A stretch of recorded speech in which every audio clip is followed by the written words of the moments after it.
పరిశుభ్రతను పాటించాలి. మన ఇంటి చుట్టుపక్కల ఎక్కడ కూడా మురికిని నిల్వ ఉండకుండా చూసుకోవాలి. ఒకవేళ మురికిని నిల్వ ఉన్నట్లయితే బ్లీచింగ్ పౌడర్ ఖచ్చితంగా చల్లుకోవాలి. ఇంటి ముందర మురికి కాలువలు ఉన్నట్లయితే దాదాపు చాలా మంది ఏం చేస్తారంటే పల్లెటూళ్ళలో ఆ మురికి కాలువల కారణం చిన్నపిల్లల్ని మల విసర్జన కూర్చోబెడతారు. అట్లాంటి పనులు చేయొద్దు దయచేసి. ఖచ్చితంగా మురికి కాలువల లోపల చెత్త చెదరం జమ మురికి నీరు అక్కడ ఆగినట్లయితే ఖచ్చితంగా బ్లీచింగ్ పౌడర్ చల్లాలి. పారిశుద్ధ్య కార్మికులు ఎప్పటికప్పుడు మురికి కాలువల్ని శుభ్రం చేయాలి. పారిశుద్ధ్య కార్మికులు మన ఇంటికి వచ్చినప్పుడు దయచేసి వారికి సహకరించండి. చెత్త చెదారని ఖచ్చితంగా పుట్టలలో వారికి ఇచ్చి వారికి సహకరించడం. ఎందుకంటే వాళ్ళు వస్తువులు కదా అని చెప్పి ఇష్టం చెత్త చెదారం పక్కకు వాడే తీసుకపో అది అని చెప్పి మాత్రం వాళ్ళని చేయొద్దు.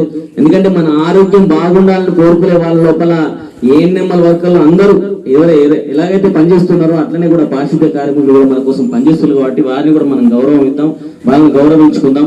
దయచేసి మనం అందరం ఆరోగ్యంగా ఉండే విధంగా ప్రయత్నం చేద్దాం. పరిసరాలన్నీ పరిశుభ్రంగా ఉంచుకుందాం, మొక్కలు నాటుదాం, వాటిని సంరక్షిద్దాం. మనకి మనందరం సమావేశమైనమంటే కారణం ఏంటంటే స్వచ్ఛదనం పచ్చదనం ఖచ్చితంగా ఉండాలి గ్రామాల లోపల అని చెప్పి. అంటే స్వచ్ఛదనం పచ్చదనం ఈ రెండు గ్రామాల లోపల ఉన్నాయంటే ఆ గ్రామం స్వచ్ఛత వైపు అడిగేసినట్టే, అది స్వచ్ఛ గ్రామంగా వెలుగొందినట్టే.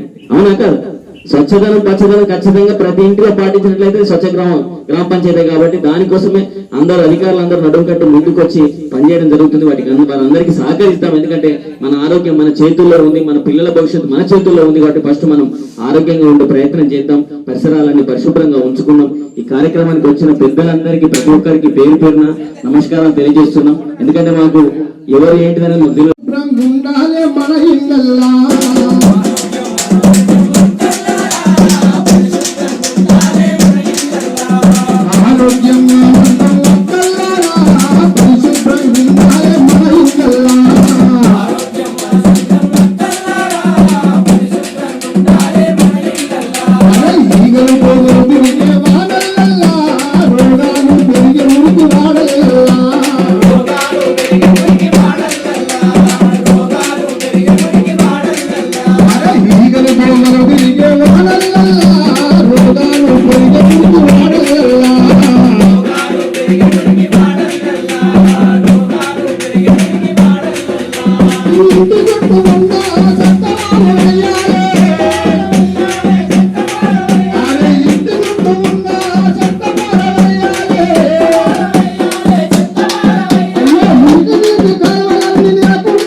పరిశుభ్రం ఉండాలి.